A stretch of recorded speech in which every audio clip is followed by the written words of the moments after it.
costly mistakes can happen. Hiring the wrong software developer can cost you dearly.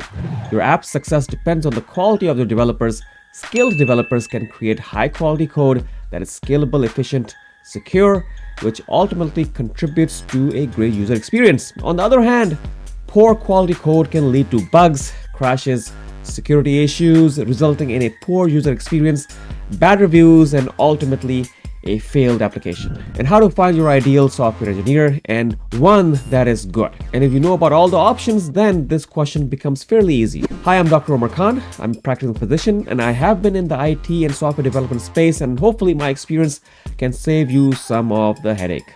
And today, the goal of this video is to save you time by helping you figure out how to hire an app developer you will hopefully enjoy working with and give you some tips along the way. But before we go into the details, keep in mind that the best choice relies on your business goals and whether you need to start a new project or just you need more IT staff to do some extra tech tasks. So number one was bring in a mobile developer team to work for you in-house employees into your office space. So this is the first choice to get a mobile app development team within the company. This option is best when you already have a project, you have a good budget, you have a well-established software development lifecycle, but you need to get in a few more specialists. So usually a small or a mid-sized business, they are best suited for this. And in this scenario, depending on your situation, you might find that you need more than one developer. An application development team usually has around 5 to 7 people, such as a quality assurance individual, an engineer, project manager, a specialized person for either Apple or Android phones, back-end server-side developers, as well as user interface and designers. The benefits of this arrangement is that you have a full-fledged in-house team of developers and support staff in your office that they can talk sitting next to each other every single day. On the other hand, this option is the most pricey and takes the most time. And think about the extra costs of office space, tools, taxes, HR procedures, as well as the cost of the development process itself. The second option is to hire a local software development team, software development house.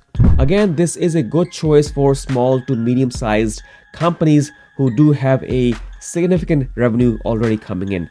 This choice is slightly cheaper, but it still takes a lot of money. In the US, the average hiring rate for app developers is between $100 to $150 per hour. And if you multiply this number by the number of app developers, you could end up paying more than $100,000 for any small little project. The third option that we could have going for ourselves is to hire app developers from a freelance website. So if you want to find software developers, you can possibly find them on online sites such as Upwork, Fiverr.com, or Freelancer.com. With these, you usually get resources that usually are the cheapest that you will possibly ever find. Usually this could be a good idea if you don't have a long-term need or when your budget is especially tight. One of the biggest problem is that the communication will be a little difficult. The other big problem with this is, and this is how I find out about this, we get clients from all over the world that come to us and they say, oh, they went on to Upwork or Freelancer.com and they picked out a developer, and that developer initially said that he or she or this team actually knows what they were doing, but at the end they were not able to develop the product properly. It cost them more than what they actually quoted, and they ran into a lot of issues. Not just time and money, a lot of headache came their way. And the mistake that I've seen over and over again is that people end up hiring developers that give them the lowest bid, and of course they had cost overruns and the product turned out to be fairly cheap that is not scalable for any duration of time. But if you do want to go towards this route, then of course the rule of thumb is that try to find developers or developer teams with good reviews. But since I've been in the business, we all know that reviews can be fudged. But one thing you can keep in mind is that ask them about their portfolio, make sure they have done similar tasks to what you are asking them for right now. But you can of course sometimes readily find real gems of developers on these platforms, but of course you really have to fish around for that.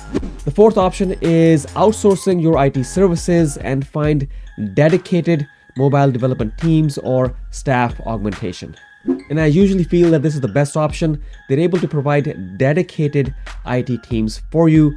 You're able to monitor your developers, and these companies usually offer full service IT outsourcing solutions, from finalizing the idea of the app to releasing the app, and continuing to support you and maintain your product. This can also be beneficial for startups or situations where they don't have technical people and they want to hire a team that can get the job done in a remote fashion, however, at the same time providing the same quality and services and visibility and transparency into their work. But of course, just having a mobile application is not enough.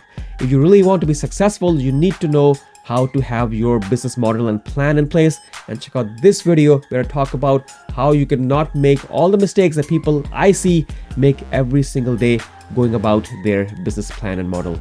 Check this out. Thank you so much. I will talk to you guys soon. Bye-bye.